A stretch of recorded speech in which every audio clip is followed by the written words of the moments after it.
Hello everyone. आज का जो हमारा चैप्टर है दैट इज़ रेवोल्यूशनरी एक्टिविटीज़। ये फर्स्ट फेज़ है रेवोल्यूशनरी एक्टिविटीज़ का।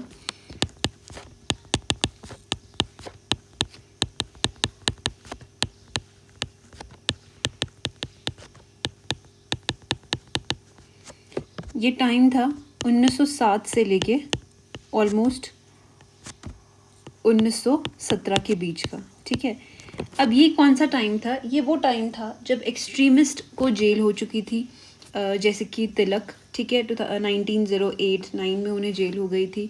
लाला लाजपत राय अब्रॉड चले गए थे। औरोबिंदो घोष ने रिटायरमेंट ले लिया था।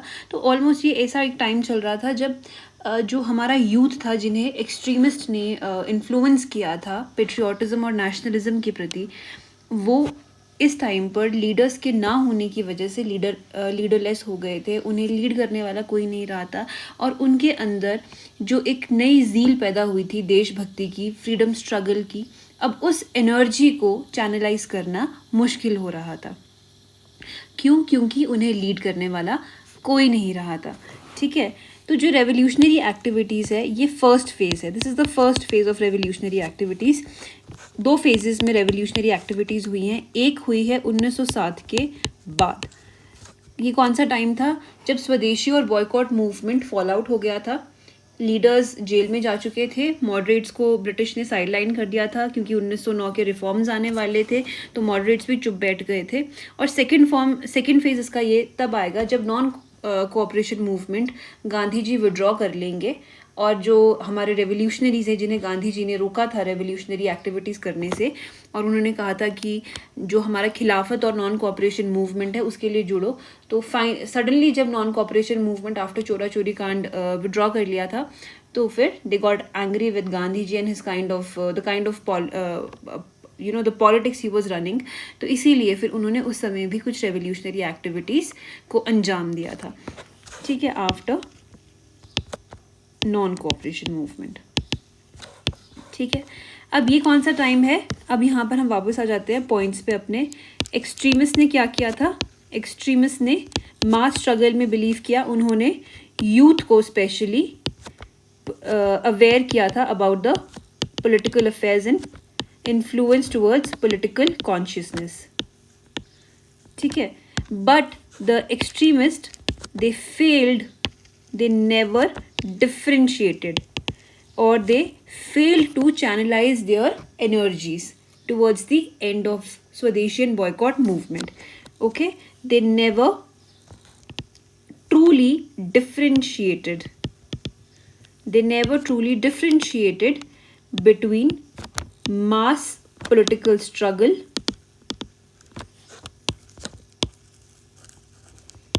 and individual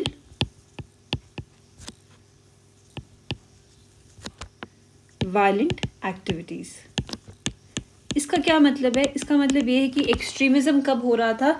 जब कुछ लोग थे जो कि बॉयकॉट में, पैसिव रेजिस्टेंस में और स्वदेशी गुड्स को प्रमोट करने में, डेवलप करने में मान्यता रखते थे, और वो उस काम को कर भी रहे थे, और साथ ही में भारत की जो जनता थी उसे इन्फ्लुएंस कर रहे थे कि आओ हम मिलकर अपने मतलब इंडिया के लिए, अपनी मातृभूमि के लिए लड़ते हैं। इस समय में जो यूथ इन्फ्लुएंस हुआ था, वो कहीं ना कहीं उनकी एनर्जीज इतनी ज़्यादा हाई थी, they were so ready to make sacrifices towards the country, कि उनका जो ये जुनून था वो कहीं ना कहीं आने वाले समय में हावी होने वाला था उनके खुद के ऊपर। क्यों? क्योंकि वो इस एनर्जी को अब खुद अपने दायित्व पे चैनलाइज करने वाले थे थ्रू वायलेंट एक्टिविटीज़। और ये वायलेंट एक्टिविटीज़ करने का जो सोच थी, जो समझ थी, उनमें कैसे आई? कुछ अब्रॉड में चल रहे नेशनलिज्म मूवमेंट से, नेशनलिस्ट मूवमेंट से, जैसे कि रशिया था, जैसे कि आयरिश नेशनलिस्ट कर रहे थे, जो क्या करते थे, जो कि इंडिविजुअल हीरोइक एक्शंस करते थे। ठीक है, दे वर influenced, revolutionaries were inspired or influenced by Russian और Irish nationalist। ठीक है, अब इनके मेथड्स क्या थे? Methodology, what was their methodology? Individual heroic activities। अब इसमें क्या क्या आएगा? assassinations, murders, killings, assassinations of unpopular officials, traitors and informers of British government. ठीक है, उसके बाद डकैतियां करना, स्वदेशी डकैतीज, डेकॉइटीज, कंडक्टिंग स्वदेशी डेकॉइटीज टू रेज फंड्स, और साथ में ही कॉन्स्पिरेसीज करना, military conspiracies with the help of the enemies of British. For example, Germany. ठीक है, इनका आइडिया क्या था या इनका एम क्या था? टू स्ट्राइक टेरर, जो रूलर्स थे उनके दिलों में डर पैदा करना, to strike terror in the hearts of the ruling authority, to remove fear, authority के डर को खत्म करना among the Indians, and to inspire people, especially youth, the educated youth, to inspire people of British India by appealing to their patriotism.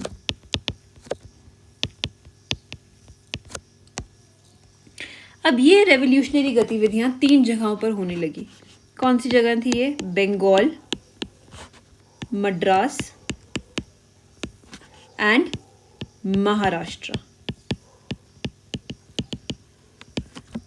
और कुछ activities हो रही थी अब्रॉड में, जैसे कि London, Singapore, of course Canada, Vancouver जहाँ पे गदर पार्टी की फॉर्मेशन हुई थी, एंड ऑफ कोर्स बर्लिन. ये एक्टिविटीज. ठीक है, अभी फिलहाल आज के लेक्चर में हम बंगाल की रेवोल्यूशनरी एक्टिविटीज और वो उन एक्टिविटीज़ को अंजाम देने वाले जो रेवोल्यूशनरी ग्रुप्स थे और कौन मेन लीडर्स थे, उनके साथ क्या किया ब्रिटिश ने, कैसे उन्हें रिप्रेस किया, वो हम कवर करेंगे. ठीक है, सबसे पहले आ गया हमारा revolutionary groups in Bengal. Number 1, Bengal में 1870s के बाद से कैलकटा स्टूडेंट कम्युनिटीज़ की स्थापना होने लगी थी, इनका गठन होने लगा था. Calcutta student community. ये स्टूडेंट कम्युनिटीज सीक्रेट सोसाइटीज के तौर पर काम करती थी. सोसाइटीज, लेकिन ये काफी ज्यादा एक्टिव नहीं थी. They were inactive. जो फर्स्ट मेजर या फिर प्रोमिनेंट रेवोल्यूशनरी ग्रुप आया वो 1902 में एक था मिदनापुर में, जिसकी स्थापना हुई थी जैनेंद्र नाथ बासु के द्वारा.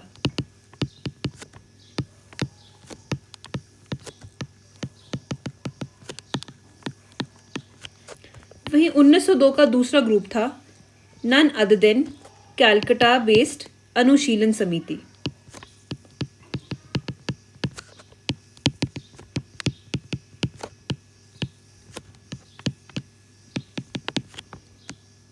जिसके फाउंडर्स थे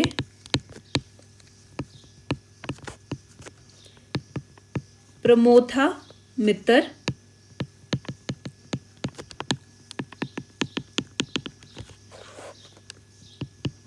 जितेंद्र नाथ बैनर्जी,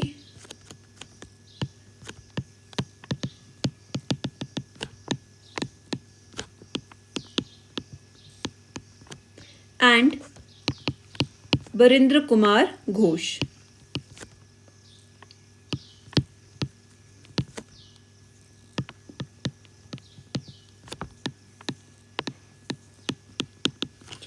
इनका नाम कई जगह बरिन घोष भी मेंशन्ड है, ठीक है।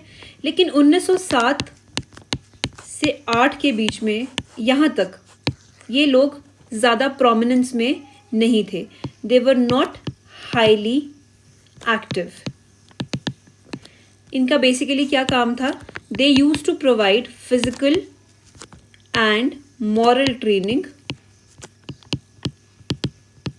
To their members. 1906 में अप्रैल 1906 में अनुशीलन समिति के लोगों ने एक वीकली शुरू किया। वीकली जर्नल था, जर्नल दैट वाज वीकली। कब? अप्रैल 1906 में, जिसका नाम था युगांतर। इसे जुगांतर भी कहा जाता है। और ये कौन सी लैंग्वेज में था? बंगाली में। It's a very very important point for your prelims. इसको शुरू करने वाले जो लोग थे वो थे यही जो हमारे ये थे बरिंद्र कुमार घोष,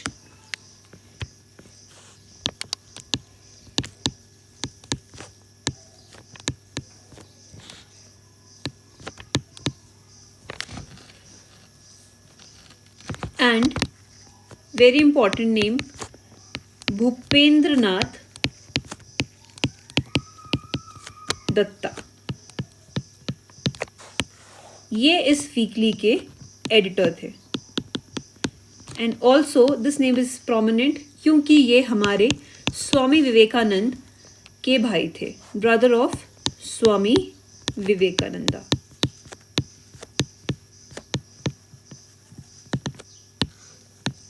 ठीक है। 1905-6 के टाइम पर अनुशीलन समिति ने क्या काम शुरू किया? न्यूज़पेपर्स स्टार्ट किए और साथ में ही अबॉर्टिव एक्शंस मतलब कुछ असैसिनेशंस, किलिंग्स जैसी एक्टिविटीज़ जो थी वो करना शुरू कर दी थी। जब हम स्टार्टिंग में देखेंगे तो कुछ मेजर किलिंग्स नहीं थी, लेकिन they attempted to do something like that, और they attempted assassinations, killings or dacoities so that to create that terror among the British government। ठीक है। 1905-6 में इस समय तक काफ़ी न्यूज़पेपर्स आ चुके थे जो कि रेवोल्यूशनरी वायलेंस को एडवोकेट करते थे। ठीक है। यहाँ पर एक युगांतर का ही एक मेन आर्टिकल आया था 1906 अप्रैल में ही, जो लिखा था पुलिस, जिसपे एक्चुअली एक बरासिल कॉन्फ्रेंस हुई थी अप्रैल 1906 में। बरासिल कॉन्फ्रेंस, बरासिल बांग्लादेश में है। 1906 इन अप्रैल। यहाँ के मेंबर्स जो थे, जो पार्टिसिपेंट्स आए थे, उन पर पुलिस ने काफ़ी ज़्यादा ब्रूटल बिहेव किया था। सो in Yugantar, in the same month, April 1906, Yugantar editors and publishers, they condemned the police brutalities on the members of Barasil Conference। ठीक है।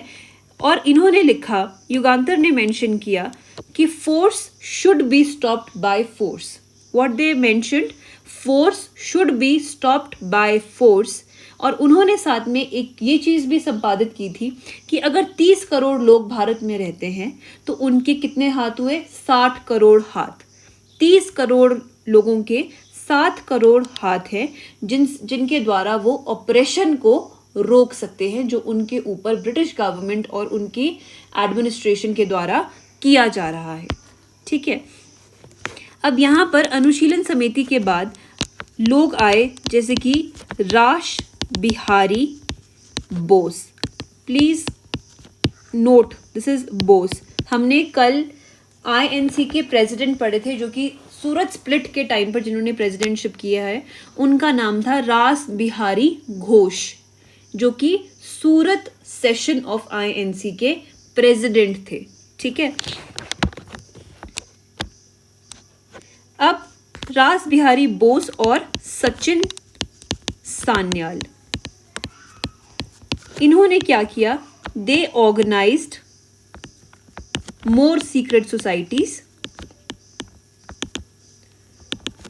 इन पंजाब, अब ये बंगाल से बाहर जा रहे हैं, यूनाइटेड प्रोविंसेस मतलब जैसे कि हम आज के समय में उत्तर प्रदेश कहते हैं, एंड दिल्ली, ठीक है। वही हेमचंद्र कानून को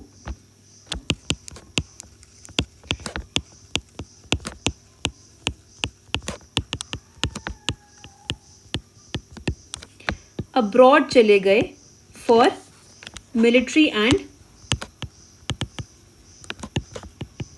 पॉलिटिकल ट्रेनिंग,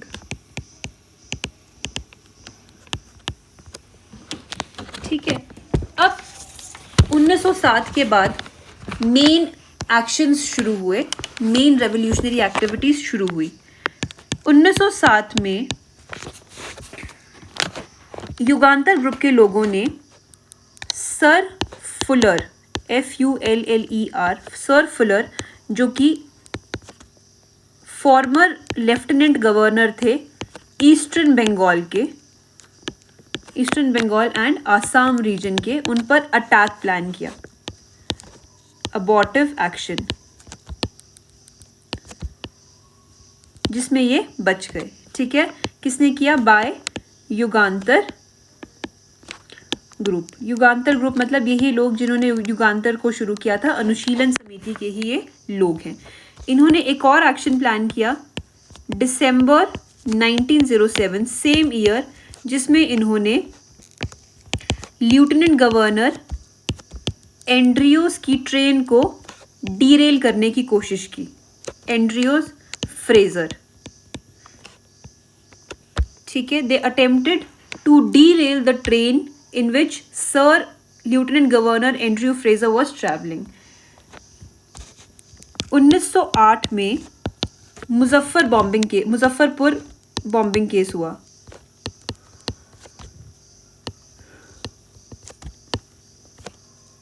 बॉम्बिंग केस, ये केस क्या था कि प्रफुल्ला चक्की और खुदीराम बोस, ये दो मेन नाम थे, इन्होंने they threw a bomb on white जज Kingsford,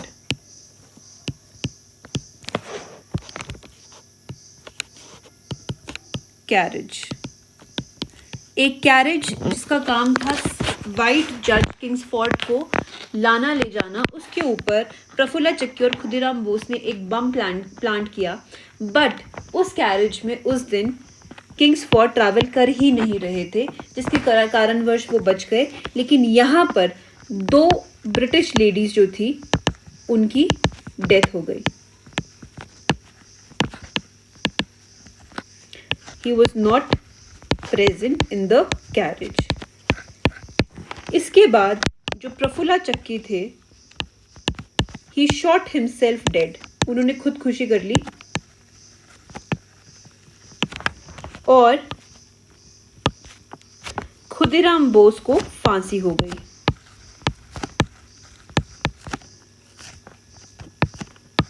he was tried and hanged, ठीक है। अब इतनी सारी गतिविधियों के बाद अनुशीलन समिति के तकरीबन 38 से 40 मेंबर्स को पुलिस ने गिरफ्तार कर लिया था।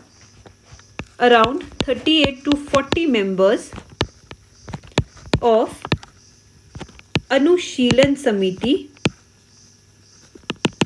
Were arrested. क्या चार्जेस थे उनके ऊपर? For waging war against British government. अब इन मेंबर्स में मेन नाम कौन थे? घोष ब्रदर्स। ये घोष ब्रदर्स कौन है? None other than Aurobindo Ghosh और इनके भाई वरिंद्र घोष। अब औरोबिंदो घोष के जो एडवोकेट थे चितरंजन दास, चित्ररंजन दास। इनकी कल यानी कि 16 जून को बर्थ एनिवर्सरी भी थी, चित्ररंजन दास। और जब इनके ऊपर केस चलाया गया तो जो प्रूफ्स थे, जो प्रूफ्स थे इनके अगेंस्ट, वो नहीं सामने आए। कोई प्रोमिनेंट एविडेंस औरोबिंदो घोष के प्रति गवाही नहीं दे पाया, कोई एविडेंस नहीं मिल पाया, जिसकी वजह से औरोबिंदो घोष जो थे उन्हें छोड़ दिया गया। लेकिन जो बरिंद्र कुमार घोष थे और उन्हीं के साथ साथ उल्लास कुमार दत्त, इन्हें डेथ पेनल्टी हुई, जिसे बाद में लाइफ इम्प्रिजनमेंट में बदल दिया गया। क्या चार्जेस थे इनके ऊपर? Because he was the head of secret societies. और उल्लासकर दत्त जो थे ये बॉम्ब मेकर थे।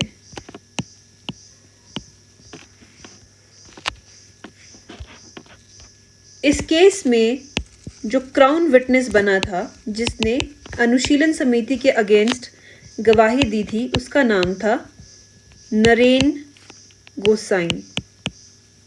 कई जगह इसे गोस्वामी भी लिखा है। He was shot dead. He was shot dead by some co-accused members, जो कि थे Satyendra Nath Bose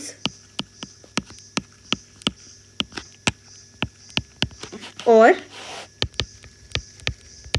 Kanhaiya Lal Dutta in jail. These were co-accused. One and this.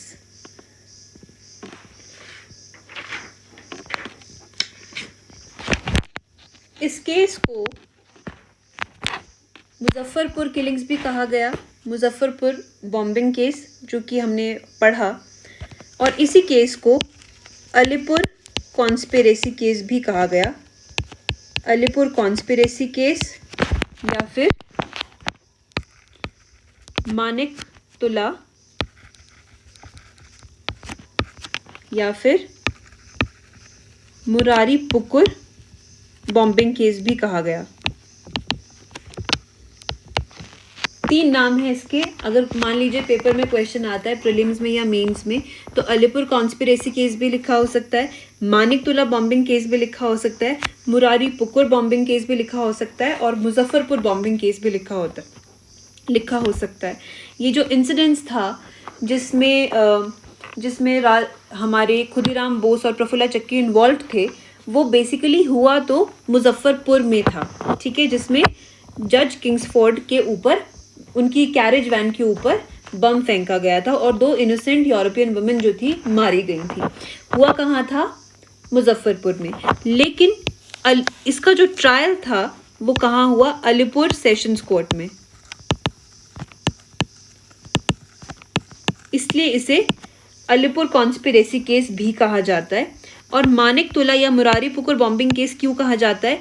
क्योंकि अनुशीलन समिति के जब मेंबर्स अरेस्ट करने के लिए ब्रिटिश गवर्नमेंट के मतलब लोकल एडमिनिस्ट्रेशन, लोकल पुलिस गई थी, तो मैक्सिमम मेंबर्स जो थे वो बरिंद्र कुमार घोष के घर से मिले थे, और उनका घर कहाँ था? मानिक तुला स्ट्रीट, मुरारी पुकुर में। इसीलिए इसे मानिक तुला या मुरारी पुकुर बॉम्बिंग केस भी कहा जाता है।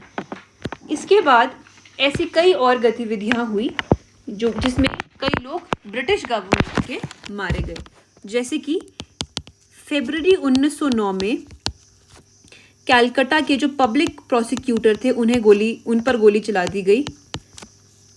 कलकत्ता's पब्लिक प्रोसिक्यूटर। इसके 1 साल के बाद 1910 फरवरी 1910 में जो सुपरिटेंडेंट ऑफ पुलिस थे कलकत्ता हाई कोर्ट से निकलते हुए उन्हें मार गिराया। Superintendent of police was shot dead while he was leaving Calcutta High Court. 1908 में जो डक्का अनुशीलन समिति थी, डक्का अनुशीलन समिति ने एक डकैती प्लान की to raise funds for revolutionary activities. इस डेकॉइटी का नाम था Barrah dacoity and it was led under the leadership of Pulin Das. Pulin Das कौन सी ऑर्गेनाइजेशन थी? Dacca Anushilan Samiti. To raise funds for revolutionary activities.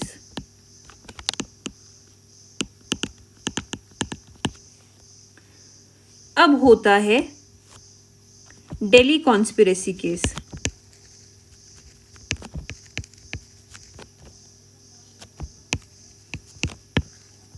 मैंने पिछली क्लास में जैसे बताया था कि 1908 में बाल गंगाधर तिलक को केसरी में एक आर्टिकल लिखने की वजह से जेल हो गई थी. तो इफ़ यू रिमेंबर वो अलीपुर कॉन्स्पिरेसी केस या मुजफ्फरपुर बॉम्बिंग केस ही था जो हमने अभी पढ़ा है. तो अगर आपके पास ये क्वेश्चन लिखने के लिए आता है तो आप लास्ट में यहाँ पर मेंशन कर सकते हो कि तिलक के ऊपर Tilak was sent to Mandalay jail for 6 years. क्या चार्जेस थे उनके ऊपर? एंटी सिडेशियस चार्जेस थे. एंटी सिडेशियस चार्जेस थे and he was sent for 6 years plus 1,000 रुपये फाइन भी था इनके ऊपर. और इन्होंने ये आर्टिकल कहाँ लिखा था? केसरी में. केसरी कौन सी लैंग्वेज में थी? Kesari was written in Marathi language and it was started by Bal Gangadhar Tilak in year 1881. अब आता है दिल्ली कॉन्स्पिरेसी केस. फिर से यहाँ पर 2 मेन नाम आएंगे, रास बिहारी बोस एंड सचिन सान्याल.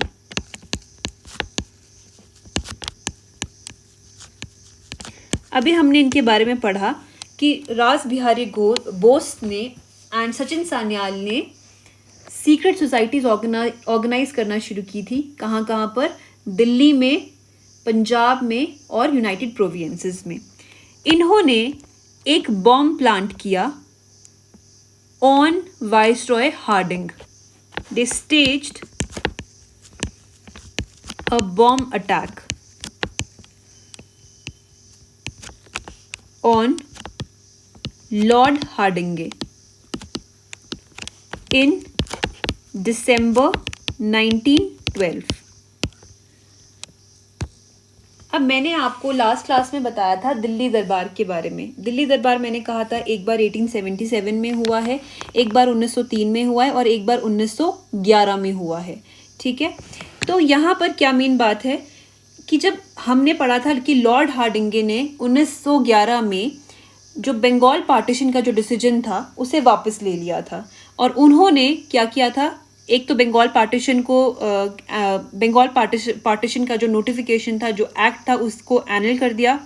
और साथ ही में जो बिहार और उड़ीसा है उसे वेस्टर्न बंगाल से सेपरेट कर दिया और ईस्टर्न बंगाल से आसाम को अलग करके एक सेपरेट प्रोविंस बना दिया. साथ में ही एक चौथा डिसीजन भी लिया गया था जिसमें जो कैपिटल थी उसे दिल्ली शिफ्ट कर दिया गया था कैलकाटा से बदल के. लॉर्ड हार्डिंगे यहाँ पर उसी की ऑफिशियल सेरेमनी में पार्टिसिपेट करने के लिए आए थे. कौन सा ईयर था ये? 1912 का और महीना था दिसंबर का. He was making an official entry into the new capital of Delhi. वो एक ऑफिशियल एंट्री कर रहे थे दिल्ली कैपिटल में. और ये इंसिडेंस कहाँ हुआ? नियर चांदनी चौक.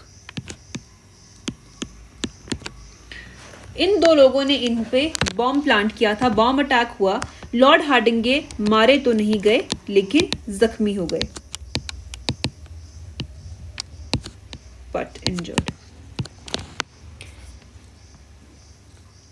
इसलिए इस केस के लिए पुलिस ने 3 लोगों को गिरफ्तार किया और उन्हें जेल हुई. सबसे पहला था बसंत कुमार बिस्वास, अमीरचंद और अवध बिहारी। साथ ही साथ में जो रास बिहारी बोस थे उन्हें इस प्लान के पीछे मास्टरमाइंड कहा गया। जब तक कि पुलिस उन्हें गिरफ्तार करती, ही समहाउ मैनेज टू एस्केप, वो वहां से भाग निकले। अब आती है वेस्टर्न अनुशीलन समिति। ये जब हम वेस्ट और ईस्ट बोल रहे हैं तो ईस्ट का मतलब है ईस्टर्न बंगाल, जैसे कि डक्का अनुशीलन समिति थी, और वेस्टर्न अनुशीलन समिति मतलब जो कि कलकत्ता के आसपास ऑर्गेनाइज की जा रही है। तो अब बात आती है वेस्टर्न अनुशीलन समिति के एक नई लीडर की, new leader who was none other than Bagha Jatin. Bagha Jatin, इनका असली नाम था जतेंद्रनाथ Mukherjee.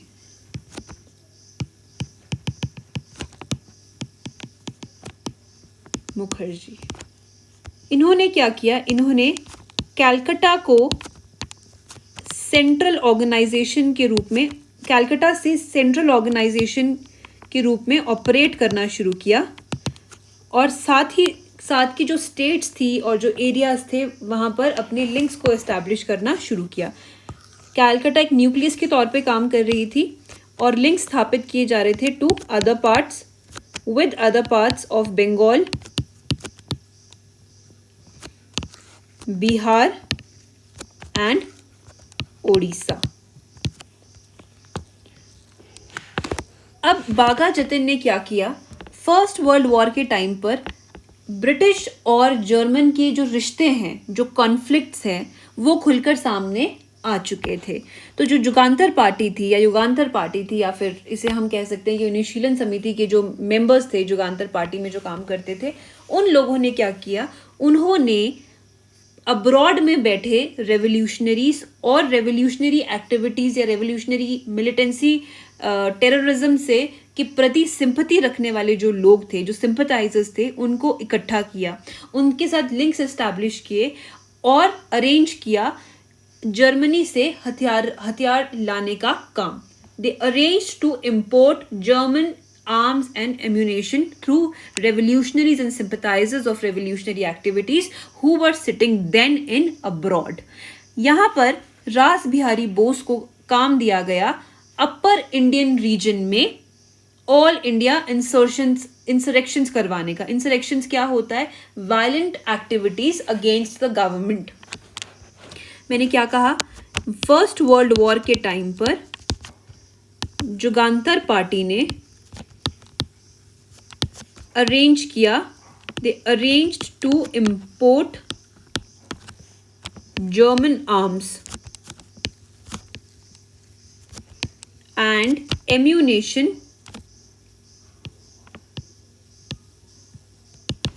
Through the revolutionaries and sympathizers who were sitting in abroad. और रास बिहारी बोस जी को क्या काम दिया गया, please do not confuse your self with रास बिहारी घोष। ही इज रास बिहारी बोस और इन्हें काम दिया गया अपर इंडिया में इंसरेक्शंस करवाने का। INSURRECTION. Firstly, my writing is very bad, so I have to apologize from the core of my heart. Insurrections का मतलब क्या होता है, extreme violent activities against the government or the ruling authority. इस plan को जर्मन प्लॉट के नाम से जाना जाता है, जर्मन प्लॉट या फिर जिमरमैन प्लान। ठीक है, इस प्लान के चलते क्या क्या काम था, एक तो फंड्स रेज करने थे, funds to be raised by taxi cab और boat dacoities. Very simple to understand, डकैतियाँ करनी है, टैक्सी कैब टैक्सी में जाना है या बोट में जाना है और डकैती करके आनी है। सेकेंडली, दे प्लान्ड अ गोरिल्ला वॉरफेयर। इन्होंने सोचा कि हम एक गोरिल्ला फोर्स को जमा करेंगे, उन्हें ट्रेन करेंगे और एक गोरिल्ला वॉरफेयर करवाएंगे, जिसकी वजह से एक अपराइजिंग होगी। अपराइजिंग में एक हम करेंगे, we will seize Fort Williams, और दूसरा हम एक 1857 जैसी एक आर्मी फोर्स की म्यूटनी करवाएंगे। गुरिल्ला वॉरफेयर क्या होता है कि लोग जो है वो मारते हैं और छुप जाते हैं जंगलों में। बट अनफॉर्चुनेटली देश को अभी आज़ाद बिल्कुल नहीं होना था और प्लान हो गया लीक। अब प्लान लीक हो गया तो ब्रिटिश गवर्नमेंट को पता चल गया, पुलिस को पता चल गया कि बाघा जतिन जो है ऐसा कुछ प्लान कर रहे हैं, और इस समय वो जर्मन हथियारों की डिलीवरी का वेट कर रहे हैं। कहाँ पर? बालासुर में। अब बालासुर कोस्ट सबने सुना होगा, where is it? It is in Orissa. और ये बात कब की थी? सितंबर 1915 की। जब प्लान लीक हुआ तो पुलिस फोर्स बाघा जतिन और उसके एसोसिएट्स को पकड़ने पहुंच गई बालासुर उड़ीसा में, जहां पर बाघा जतिन अपने एसोसिएट्स के साथ जर्मन हथियारों की डिलीवरी की वेट कर रहे थे on railway station, and he was shot dead.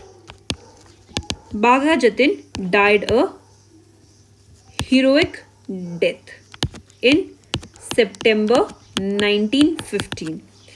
Bagha Jatin ने एक स्लोगन दिया था, We shall die to awaken the nation. अगर आपको बाघा जतिन के बारे में आंसर लिखने के लिए आता है, his contribution or the revolutionary activities, then we must write this line. अब इस समय इनके क्या क्या इम्पैक्ट्स हुए, इन रेवोल्यूशनरी एक्टिविटीज़ का क्या इम्पैक्ट पड़ा या क्या इन्फ्लुएंस हुआ? सबसे पहले तो it influenced the educated youth. अब और यूथ आने वाला था आगे सेक्रीफाइसेस करने के लिए, नेशनलिस्ट एक्टिविटीज़ में इन्वॉल्व होने के लिए। दूसरा क्या था? लोगों ने अब भी माना कि ये हिंदू रिलीजन को ओवर एम्फसाइज किया जा रहा है, जो भी ये रेवोल्यूशनरीज हैं ये हिंदू है, यहाँ पर हिंदू मुस्लिम चल रहा है। लोग सोच रहे हैं देश आज़ाद हो रहा है, हम सोच रहे हैं ऐसा, लेकिन उस टाइम पर भी लोग सोच रहे थे कि हिंदू रिलीजन जो है वो डोमिनेट कर रहा है और सब कुछ हिंदू लोग कर रहे हैं और एक हिंदू नेशन बनाना चाह रहे हैं। So they are going with that mindset here also. और मुस्लिम्स जो थे, Muslims they were left aloof, ऐसा सोचा गया।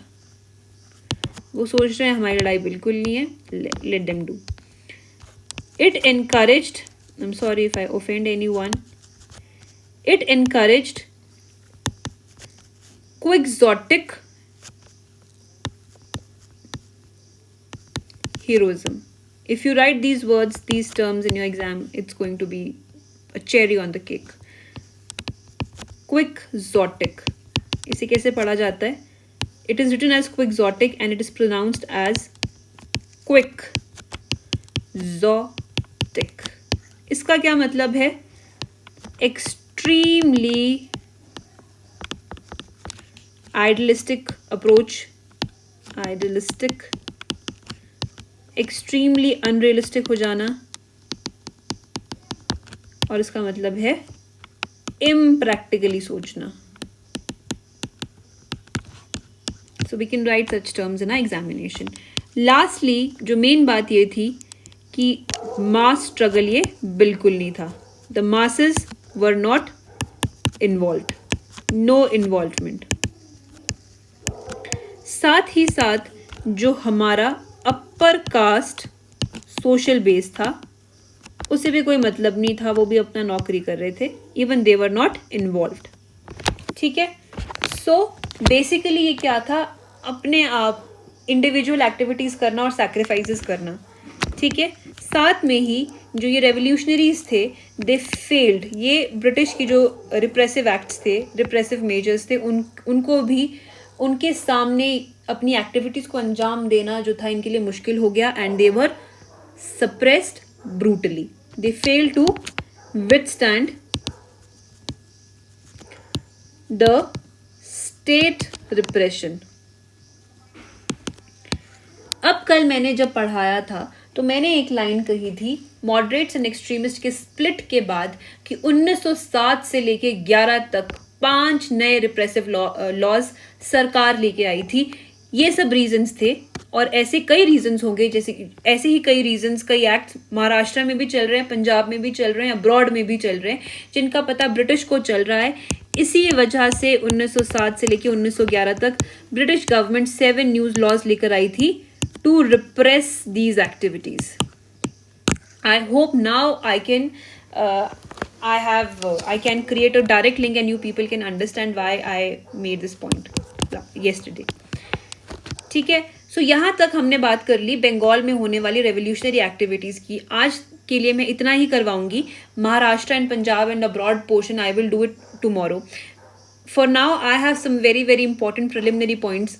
सबसे पहले तो इस टाइम पर जो जर्नल्स थे, जैसे मैंने एक लाइन ऊपर लिखवाई थी जब मैंने युगांतर के बारे में बताया, तो मैंने कहा कि कुछ जर्नल्स और न्यूज़पेपर्स थे जो कि एडवोकेसी कर रहे थे रेवोल्यूशनरी वायलेंस की, जिसमें मेन नाम मैंने बताया था युगांतर। युगांतर के बारे में मैं सारी डिटेल्स ऑलरेडी बता चुकी हूँ। एक और न्यूज़पेपर था बंगाल का ही, जिसका नाम था संध्या। संध्या के फाउंडर थे ब्रह्मा बंधब उपाध्याय।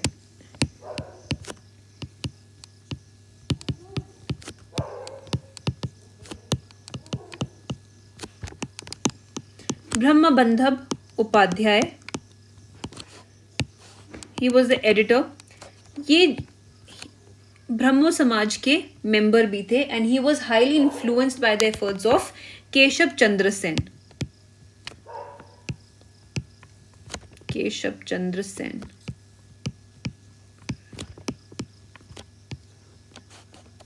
केशव चंद्र सेन से इन्फ्लुएंस होकर इन्होंने ब्रह्मो समाज को ज्वाइन किया था। हमने एक और नाम भी पढ़ा था जब हमने सोशियो कल्चरल रिफॉर्म्स पढ़े थे, तो हमने एक और नाम पढ़ा था ऑर्गेनाइजेशन का, जिसका नाम था प्रार्थना समाज, जो कि केशव चंद्र सेन के ही एक फॉलोअर ने, उनके एक फैन ने, जिसका नाम था आत्माराम पांडुरंग, उन्होंने इस्टेब्लिश किया था। और साथ में कौन थे? रानाडे, एमजी रानाडे। ठीक है जी। अब साथ में एक और चीज़ मैं बता देती हूँ कि जो ब्रह्म बंधब उपाध्याय है, ये एडिटर थे एक और जर्नल के, जिसका नाम था सोफिया।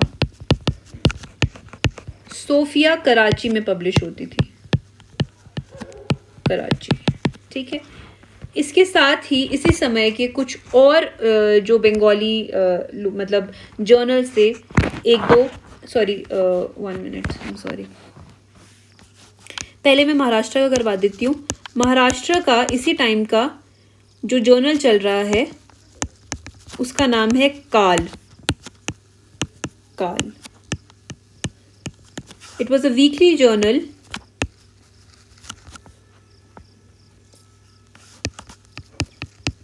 जो कि पब्लिश होता था, लैंग्वेज थी मराठी, और इसके फाउंडर थे शिवराम महादेव परंजापी।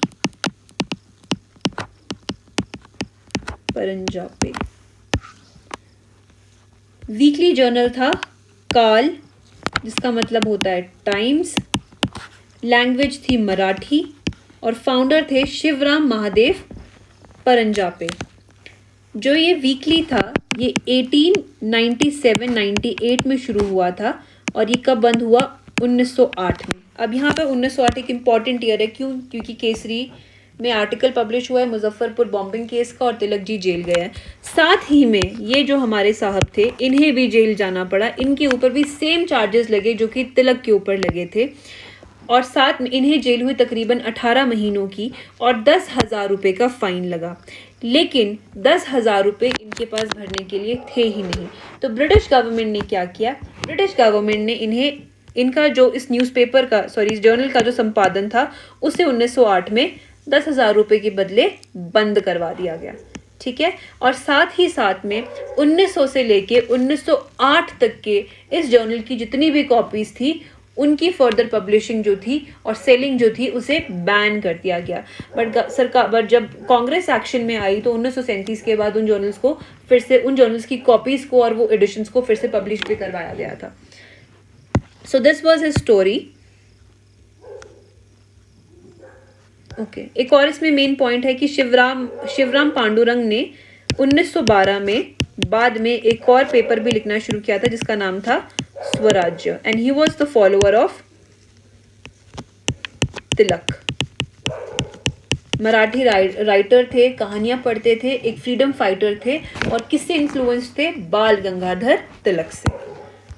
ठीक है जी, इसके बाद में 2-3 और पॉइंट्स लेकर आई हूँ जो इस टॉपिक से रिलेटेड तो नहीं है बट जर्नल्स हैं, जैसे कि सिसर कुमार घोष। मैंने ये नाम पहले भी बताया है। इंडियन लीग नाम की इन्होंने एक ऑर्गेनाइजेशन, एक पॉलिटिकल ऑर्गेनाइजेशन शुरू की थी।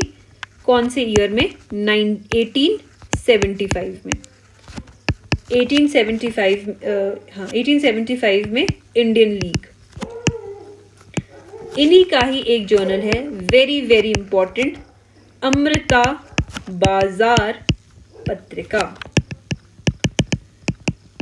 और ये कब शुरू हुई थी, 1868 में। If I remind you of Indian league, I told you that it was started in 1875 to raise political awareness among the people of the country, and 1876 में इसका एक सक्सेसर आया जिसका नाम था इंडियन नेशनल एसोसिएशन या फिर national association of Calcutta, that was started by Surendranath Banerjee and Anand Mohan Bose. और इसी का जो फर्दर जो INC था उसे this was known as the forerunner of INC. So it's important. Amrita बाजार पत्रिका 1868। एक और नाम आप लिख सकते हो, श्रीदास गुप्ता। इनकी मैगजीन थी राष्ट्रबनी, जो कि इंग्लिश और बंगाली दोनों में छपा करती थी। It was a magazine.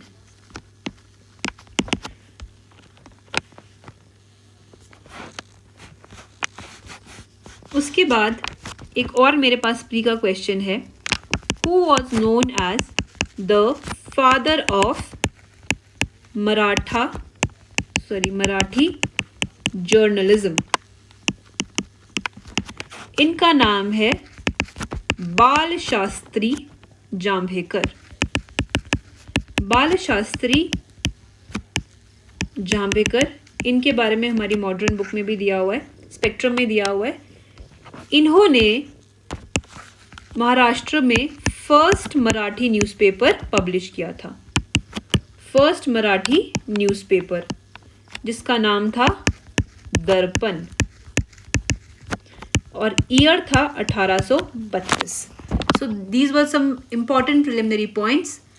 कल हम फर्दर इस चैप्टर को कंटिन्यू करेंगे। Thank you so much.